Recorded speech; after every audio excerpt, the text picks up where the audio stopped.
저는 지금 인천에서 개업하고 있고요. 산부인과 경력은 전공이 포함한 25년 정도 돼요. 전공이 마치고 군복무 3년 하고 서울대병원에서 2년 있고 그다음에 분당서울대병원에서도 한 1년 정도 임상교수로 근무를 하다가 개업을 하게 돼서 지금 개업은 한 15년 차 정도 됩니다.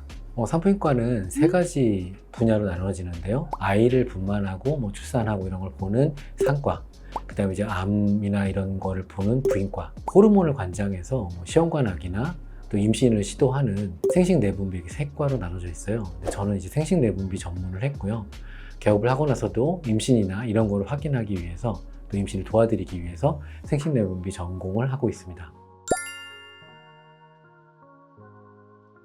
그 산신이라고 해서 가신 중에 하나예요. 집안의 건강과 행복을 관장하는 신으로 채널 명하고 어느 정도 맞을 것 같아서 그렇게 정하게 됐습니다. 또 하나는 이제 세 가지 신념에 관한 얘기인데요. 첫 번째는 우선 환자를 최우선으로 생각한다는 신념이에요.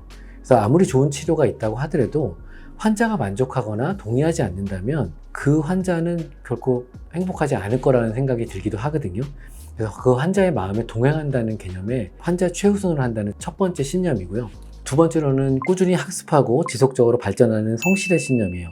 드라마 하얀 거탑 같은 데를 보면 주인공 외과 의사가 다음날 수술에 대한 그림을 그리고 최선의 결과를 얻기 위해 스스로를 명상을 하는 결과가 나와요.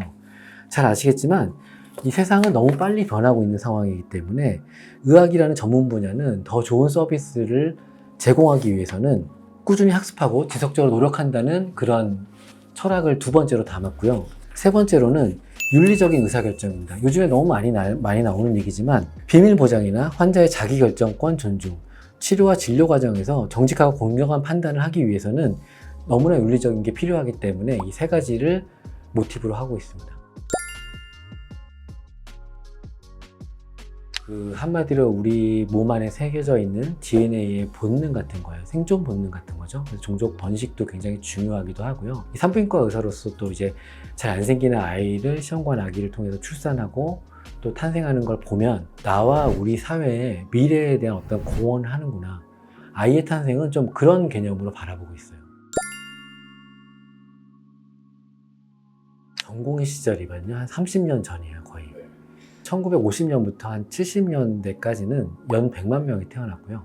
제가 전공의 시절은 60만 명. 그리고 지금 태어난 아이는 20만 명, 25만 명 정도 되죠. 어느 날 이제 그 중환자가 온 적이 있었어요. 산모가 출산 후에 중환자실로 가게 돼서 그 다음날 수술도 해야 되고 그 다음날 처방도 내야 되고 병동에 있는 환자도 봐야 되는데 중환자를 보는 게 되게 힘든 때가 있었어요. 근데 이제 중환자실에 있다 보면 산모를 면회하는 시간이 있어요. 남편분이 와서 산모를 보고 가게 되는데 제가 그때는 일이 너무 많이 힘들어서 기계적인 일만 하다가 딱 교대가 돼서 그 환자를 보러 왔는데 남편분이 아무 의식이 없고 되게 힘들어하는 산모의 손에 그 첫째 아이의 사진을 쥐어주고 가는 거예요. 그걸 보면서 내가 너무 기계적으로 진료를 하는구나 그런 생각을 하면서 그때부터 좀 마음이 이제는 앞으로 좀 환자를 바라보면서 살아야겠다 그런 생각을 하면서 진료를 하게 됐어요. 아이가 커가듯이 의사도 진료를 하면서 경험이 쌓이면서 그 사람들을 좀 더 다른 눈으로 볼 수 있을 것 같아요. 그러니까 키가 작을 때는 이 밑에밖에 안 보여요. 근데 이제 키가 크고 더 높은 데를 가고 멀리 가고 또 이제 인터넷 같은 걸 통해서 널리 보게 되면 이 사람이 왜 그랬고 이 사람을 어떻게 바라봐야 되고 이 사람을 어떻게 도와줘야 되는구나 그런 경험이 쌓이면서 지금은 좀 그때랑은 많이 다른 모습을 하죠. 그때는 정말 사소한 것 하나까지도 이건 왜 그럴까요? 이렇게 하고 좀 따지기도 잘했어요. 네. 산부인과는 되게 재밌는 과목이에요. 어떻게 보면 이제 내과, 외과, 산부인과, 소아과 이러죠. 근데 이제 산부인과는 외과 계통을 하면서도 내과적인 치료를 병행할 수가 있어요. 예를 들어서 시험관 아기를 보면 아이를 만들 때 주사약을 쓰면서 약물 치료를 하고 그거에 맞게 수술을 하고 임신이 되고 나서는 또 그에 맞게 분만이라는 수술 과정을 거치게 되죠. 그러니까 산부인과는 되게 매력적인 과예요. 그래서 약물 치료도 하고 호르몬도 관장하고 생명을 다루는 과이기 때문에 보람도 생각보다 많이 있는 과라고 해서 산부인과를 하기도 했고요. 또 하나는 예전에 한번 그 군대를 마치고 공보위를 가는데 그때는 이제 머리를 밀고 논산훈련소로 가게 됐었어요. 먼저 공보위를 간 선배님이 저한테 물어봤던 게 둘째를 가지려고 하는데 안 생긴다는 거예요. 그래요. 그럼 요즘에는 그 시험관 아기도 있기도 하고요. 그 배란 유도제 정도만 먹어도 임신 잘 돼요. 한 달에 한 번밖에 나보고 안 자라는데 배란 유도제를 먹으면 세네 개 자라고 임신 확률도 그만큼 올라가거든요.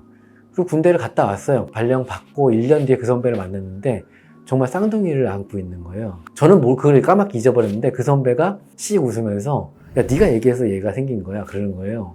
이렇게 말 한마디로 어떤 가족이나 세상을 좀 도와줄 수 있구나. 이런 생각을 하게 됐어요. 저는 분당 서울대병원에 있었다고 했잖아요. 제가 그때 펠로우로 시작한 지는 2년 차였어요. 사람이 정말 없었어요.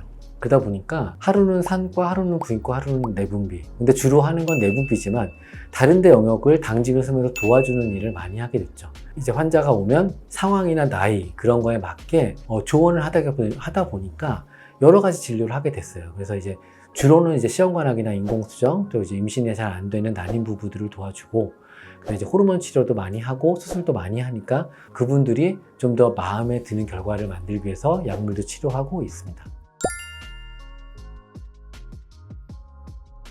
우선은요, 난임 클리닉을 처음에 진료할 때는 임신을 빨리 시켜서 병원을 유명하게 해야겠다 이런 생각을 하게 돼요.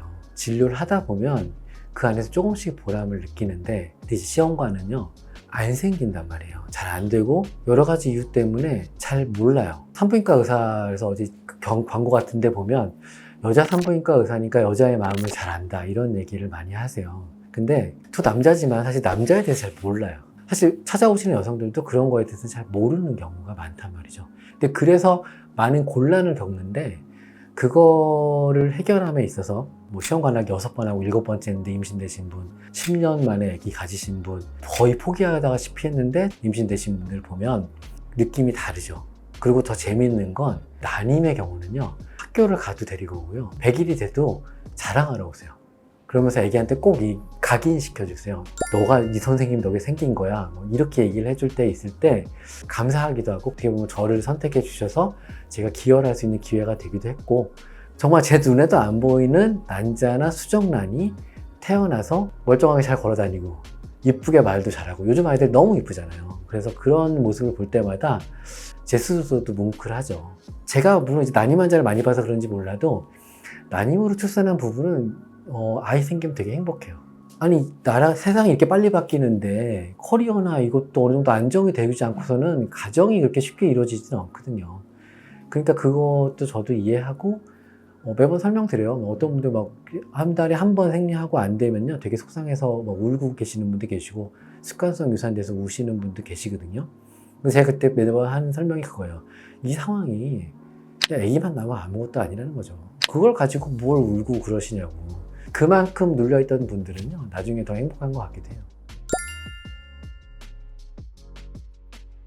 아무리 좋은 것도 얘가 경험이 없으면 그게 좋은지를 몰라요.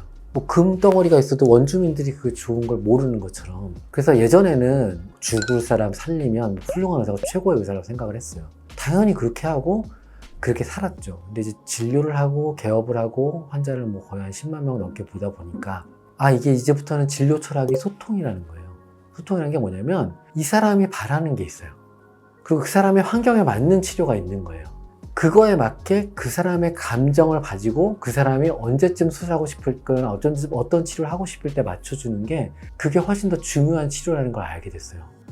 공감 가는 진료를 얻어내는 그런 소통을 만드는 게 훨씬 중요한 진료라고 보는 것 같아요. 유튜브를 하는 것도 그런 개념이에요. 이게 다 설명 못하는 것도 있고 저도 항상 컨디션이 똑같지 않잖아요. 그럴 때마다 그 환자분한테 어떤 걸 해드릴까 하는 내용 중에 하나가 어떤 유튜브나 이런 거 찍어서 이런 내용을 환자분한테 보내드리고 이런 거를 또 환자분한테 공감을 얻어내고 또 환자분도 그런 걸 듣고 설명을 하면 진료를 할 때 조금 더 시간도 줄이고 설명도 안내해 드릴 때 좀 더 도움이 될 거라는 생각이 소통의 공간으로 나오게 된 배경이에요. 유튜브 하는 배경 중에 하나죠.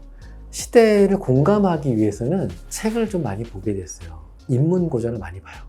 인문고전을 보다 보면 뭐 플라톤이나 뭐 장자, 동양철학 하시는 분들, 뭐 이런 분들, 또 역사 이런 데를 보면 그 어려웠던 시절에 그 사람들이 결정을 내리는 걸 보면서 많이 배우게 돼요. 마음속에 정화가 되는 거죠. 그러다 보니까 그런 고전을 읽는 거가 한 가지 도움이 되고요. 또 하나는 운동을 하는 거.